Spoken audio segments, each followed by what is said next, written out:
तो बची खुशी कसर हम भी पूरी करेंगे, चिंता काय को करते हो। यहाँ से छाया मोरे सौगातें लेके आएगी और दिल्ली से ज्ञानेश्वर जी के साथ मामा भी आप लोगों की मदद करेंगे। इसलिए कमल के फूल के बटन दबाइए, भारतीय जनता पार्टी को जिताइए। उसके साथ रह के हम क्या करेंगे। और छाया दीदी तुम तो बहुत समय पे आ गई।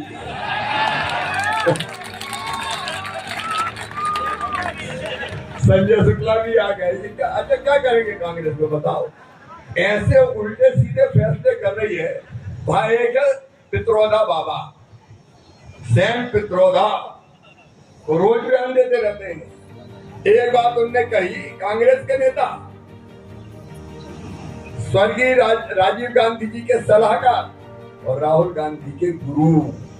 अब कांग्रेस के इरादे कितने खतरनाक है जरा देखो तो। पित्रोदा बाबा कहते हैं कि भारत में विरासत टैक्स लगना चाहिए। ये विरासत टैक्स क्या है बताओ मेरी बहनों और भाइयों। गरीब कितने भी हो, बच्चों के लिए थोड़ा बहुत पैसा बचा के रखते हो कि नहीं रखते?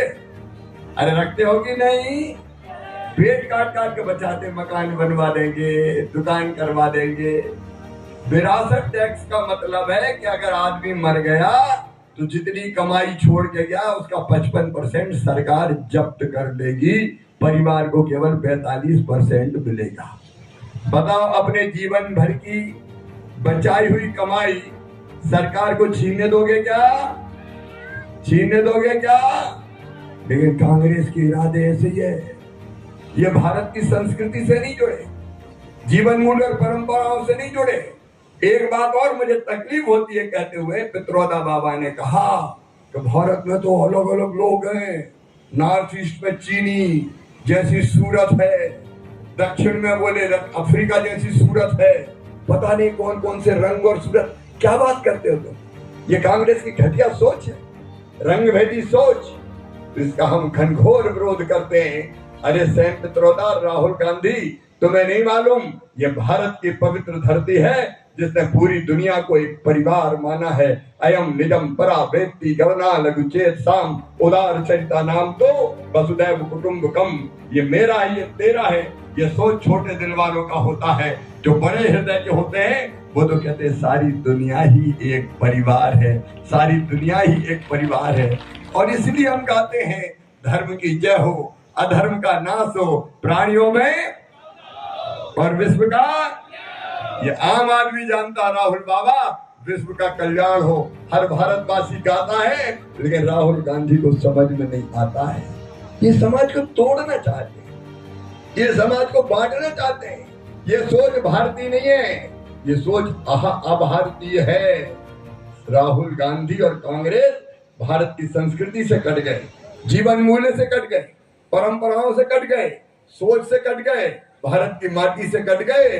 ये तो इटली वाले हैं, इटली जैसे लगते हैं, भारत की माटी है ही नहीं।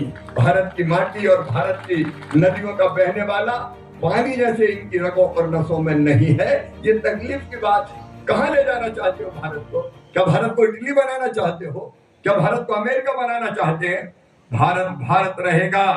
और एक बात सुन लेना सिंगौट वालों, आज शिवराज सिंह चौहान कह रहा है यही भारत नरेंद्र मोदी जी के नेतृत्व में पूरी दुनिया को दिशा दिखाएगा, विश्व गुरु बनेगा भारत और दुनिया को शाश्वत शांति के पद का दिग्दर्शन कराएगा।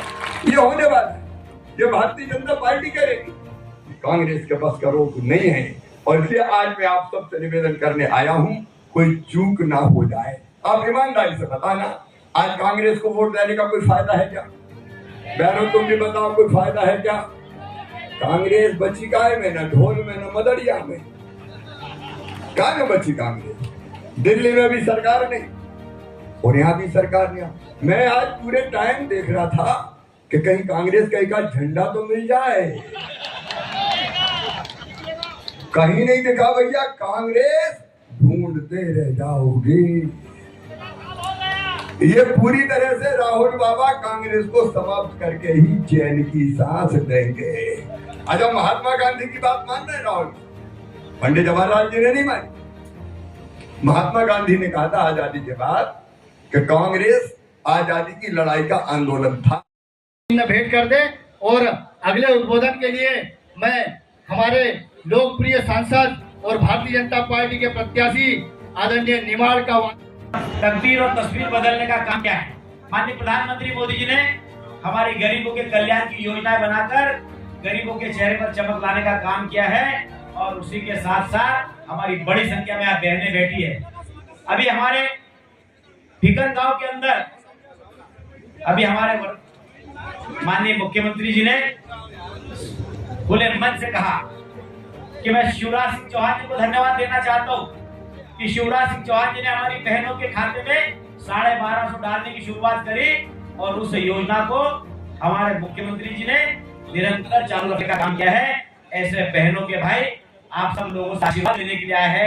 मैं आप सब लोगों से अपील करना चाहता हूँ कि आप सब लोगों ने मुझे आशीर्वाद देकर 2.5 साल पहले सांसद के रूप में आशीर्वाद दिया, मुझे आपकी आवाज बनाकर भेजा और मैंने भी मेरी तरफ से पूरी ईमानदारी के साथ जो हो सकता है वो करने का काम किया। भाई साहब, क्षेत्र के लोगों की मांग बड़ी दिनों की थी कि खड़वा उद्वहन सिंचाई के माध्यम से बूढ़ी सिंगोड़ के क्षेत्र के किसानों के खेत में भी पानी आना चाहिए और मेरे उपचुनाव के अंदर आपने वादा किया था, उस वादे को आपने निभाने का काम किया और उस काम को भी स्वीकृति देकर उसके भी टेंडर हो चुके हैं। बहुत जल्द ही नर्मदा माई का पानी हमारे क्षेत्र के किसानों के खेत तक आएगा और किसान के खेत तक पानी आएगा तो निश्चित रूप से पूरे निमाड़ में आज हरियाली छाई है। आज पूरा निमाड़ हरियाणा और पंजाब को गेहूं के उत्पादन में पीछे छोड़ा है तो निश्चित रूप से आपकी बड़ा भूमिका है। आप लोगों आपने हमारे किसानों के खेत तक पानी पहुंचाने के साथ साथ किसानों को समृद्ध बनाने के लिए जो योजनाएं बनाई है, हमारी मातृशक्ति के सम्मान के लिए आपने और प्रधानमंत्री मोदी जी योजना बनाई है, निश्चित रूप से इस योजनाओं के माध्यम से गरीबों का कल्याण हुआ है।